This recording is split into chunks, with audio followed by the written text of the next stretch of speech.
So I wanted to do this review yesterday because yesterday was Talk Like a Pirate Day, but while yesterday was conducive to talking like a scurvy dog, it wasn't necessarily conducive to video making. So I'm sorry, we do the review today and we'll just pretend that no, I'm not going to talk like a pirate for the whole thing.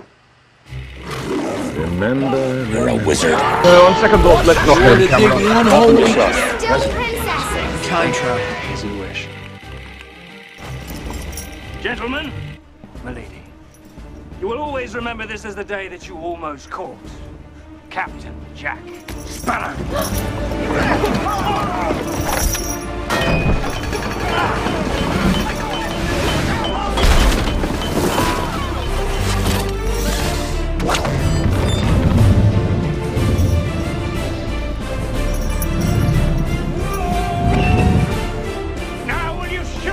A lot of the stuff that I review in the favorite movie series or the favorite book series is stuff that I'm able to give you a real intellectual analysis of. Because there's something in there that's really smart or really well put together that is the reason why I find it so enjoyable to read or to watch. With these movies, I just like them because they're fun. The Pirates of the Caribbean movies are not movies that you watch to get intellectual stimulation or to get some grand truth about the universe. They're movies that you watch because they're fun, because it's a long overdue rip-roaring adventure with pirates. I think we have some sort of innate feeling of romanticism towards piracy. I don't really know why, because there was probably nothing romantic about it, but there are a lot of really romantic stories out there about piracy. But when this movie first came out, there hadn't been one for a long while, at least not to the best of my knowledge. And people loved it. Disney got a whole new franchise, everyone really gravitated towards the main character and toward the storyline and towards everything that was happening. The second and the third movies, well, people didn't gravitate towards those quite as much, but I still love them. The second and third pirate movies are probably as close as I come to having a guilty pleasure with movies.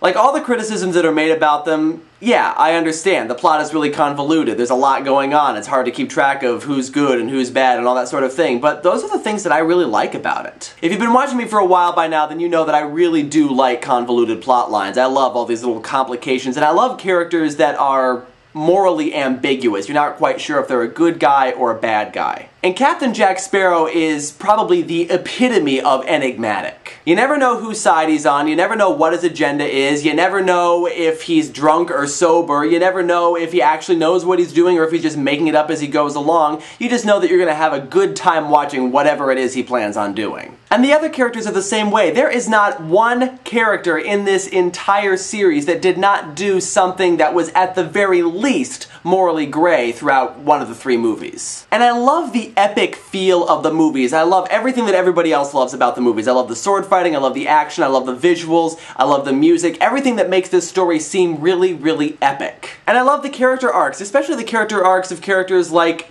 Norrington, who started out as a kind of by-the-book military guy, ended up as a drunk, and went back to being a sort of by-the-book military guy, but ended up alright in the end. Kinda. All the characters are great. I love Captain Jack, I love Barbossa, I love Will and Elizabeth a little bit less, but I still love them. I still enjoy watching them. And I think what I like most about the Pirates movies is that it feels like these movies especially are ones that Walt Disney himself would not have approved of. Not because they're bad, but because there's a kind of ambiguous ending. It's not really the happily ever after you come to expect from a Disney movie. There are no defined lines of who's right and who's wrong, and there's really no hero. There's no one character that you can follow through the whole story and say, yeah, he always did the right thing. Especially the main character. The main character is Captain Jack Sparrow, and he's not the hero. He's always operating on his own agenda. Or at least we think he is.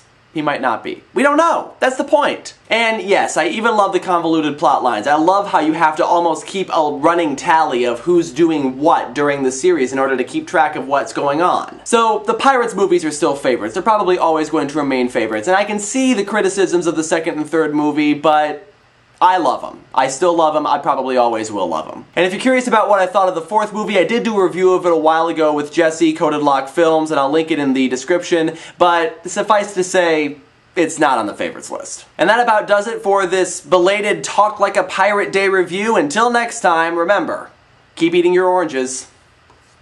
They prevent scurvy.